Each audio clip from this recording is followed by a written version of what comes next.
Oke guys, balik lagi di peluang saham karena di pasar modal pasti selalu akan ada peluang. Oke, kita sekarang ini aja ya, ngobrol-ngobrol singkat sekarang. Kenapa saya membeli buku ini, The Intelligent Investor? Ya, kenapa? Bisa dilihat ya di thumbnail tadi itu ada Excel kesalahan saya. Kesalahan saya itu ada dua emiten di sana yang warna merah-merah itu adalah PGE, PGEO, dan MNCN. PGEO itu bagus, tapi MNCN kurang ya. Saya itu kesalahan saya itu impulsif dan spekulasi. Buku ini itu termasuk investasi buat saya ya. Karena investasi itu tidak hanya membeli saham, emas, reksadana, dan lain-lain, tapi investasi untuk diri sendiri juga itu sangat penting. Untuk membuka wawasan kita, untuk menambah ilmu agar kita jangan sampai melakukan kesalahan seperti yang tadi ya. Jadi supaya tidak terjadi lagi ke depannya kesalahan-kesalahan atau kebodohan dalam membeli atau menjual saham. Di saham MNCN itu saya cut loss ya, karena setelah saya mencari info lebih dalam, saya juga nonton nonton ini apa YouTube-nya William Wen yang membahas belak-belakan tentang pengendalinya itu yang kurang bagus ya. Terus saya pikir tidak ada lagi harapan di emiten MNCN ini. Kemudian saya menyadari kesalahan saya trading dengan melihat chart dan candle-candle itu menurut saya sekarang bullshit ya, karena sangat-sangat merugikan.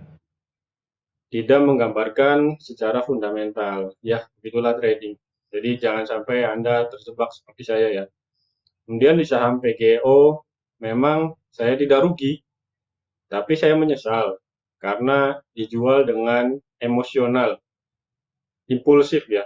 Jadi saya tidak berpikir panjang. Saya pada saat itu IPO harga di 875 dan saya mendapatkan harga di 820 ya.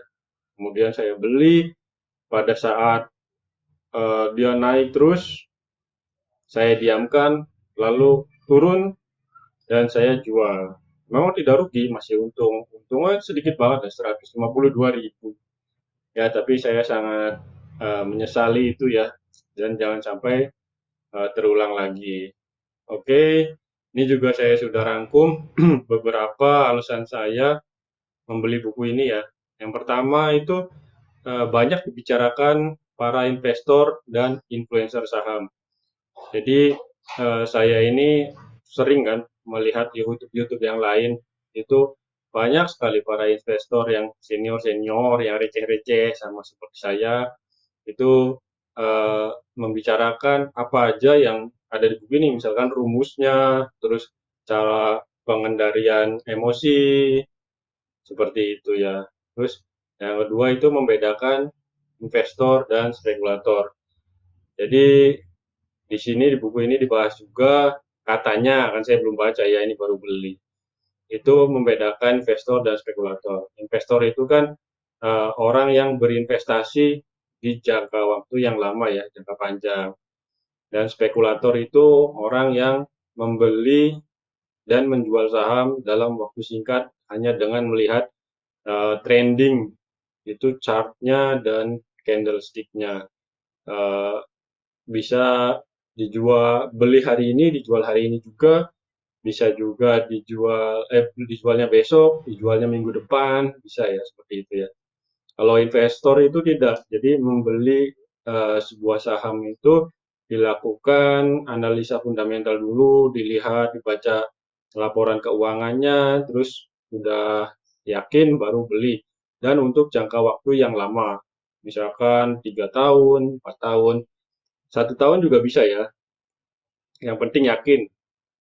Lalu yang ketiga itu mempertimbangkan resiko dalam investasi. Jadi resiko itu penting ya untuk kita amati, kita pertimbangkan berapa sih resiko yang sanggup kita tanggung. Jangan sampai kita beli saham all in ya dalam satu saham, lalu kita analisa kita salah atau ada yang keliru sehingga minus, maka kita menjadi banyak pikiran. Jangan sampai kayak gitu ya. Nanti tidur kita tidak nyenyak, hati kita tidak tenang, pikiran tidak tenang, malah timbul penyakit. Lalu diversifikasi saham. Jadi kita juga dalam mempertimbangkan risiko tuh harus dilakukan diversifikasi saham. Diversifikasi saham itu apa sih? Jadi diversifikasi saham itu beli sahamnya jangan hanya satu ya. Misalkan kita punya modal, jadi kita dibelikan beberapa saham eh, yang rutin membagikan dividen. Jangan asal-asalan ya. Diversifikasi saham juga nggak boleh asal-asalan. Jadi yang sahamnya bagus, harganya juga masih murah atau masih dalam harga fundamentalnya. Em, jadi tidak boleh asal-asalan juga. Nanti yang ada kalau asal-asalan boncos semua ya, minus semua. Nah, ini ada juga yang harus rutin membagikan dividen. Jadi kita resiko di pasar modal atau membeli saham itu kan pasti ada ya. Nggak mungkin nggak ada resikonya. Jadi harus yang membagikan dividen secara rutin. Minimal sudah 10 tahun, 15 tahun, membagikan dividen itu kedepannya kemungkinan besar pasti membagikan dividen ya. Yang keempat, enterprise investor. Jadi enterprise investor ini kita harus menghindari ya day trading. Day trading ini trading harian. Jadi kita harus menghindari itu. Kenapa? Karena eh, trading itu kan selalu ada fee ya, fee jual dan fee untuk beli. Kalau kita trading harian, jual beli, yang kaya itu sebenarnya bukan kita, tapi sekuritas. Karena setiap kali kita transaksi, itu sekuritas pasti mendapatkan fee. Dan kita walaupun untung, bisa jadi untungnya nggak seberapa. Dan kalau misalkan kita cut loss, itu cut loss-nya ya ditambah fee. Terus menghindari saham IPO. Saham IPO kenapa harus dihindari? Karena biasanya saham IPO itu over value ya. Jadi sudah kemahalan. Di listing di bursa efek dengan harga yang mahal. Lalu kita juga harus memperhitungkan value. Tidak asal membeli saham, tidak asal mendengarkan teman, mendengarkan investor lain atau investor saham. Ya, kita tuh harus menghitung juga value dalam saham itu, apakah sudah mahal ataukah masih murah, apakah masih dalam harga fundamental ataukah ya lain-lain ya, apakah sahamnya itu bagus untuk kedepannya, akan bertahan berapa lama, seperti itu ya. Terus ada margin of safety. Jadi kita harus membeli saham itu harusnya lebih kecil dari harga fundamental. Misalkan saham itu atau emiten itu harganya harga fundamentalnya itu 5.000. Kita beli di harga 1.000. Itu kan kita udah margin of safety-nya 4.000 ya. Jadi dari harga 5.000 itu kalau misalnya kita belinya di harga 1.000 nanti mantep banget tuh. Atau kan harganya di harga 10.000. Kita nanti belinya di harga 10.000 berarti di harga misalkan 7.000 lah ya. Itu kan 30% margin of safety-nya. Jadi apabila dari 7.000 itu minus lagi, ya minusnya paling nyampe 5.000 lah ya, minusnya 20% gitu kan. Jadi kalau kita beli di harga 10.000 itu kan sampai ke 5.000 itu minusnya 50% ya. Nanti bisa terganggu juga mental kita kalau misalkan kita dalam jumlah banyak belinya ya. Modal kita banyak di situ. Oh iya, saya juga sebelum beli saham ini trading ya. Kesalahan yang sangat fatal saya itu FOMO. Dulu kan saya belum mengerti saham, saya ikutan temen karena ada modal sedikit lah, ada modal sedikit, uangnya bingung mau diapakan.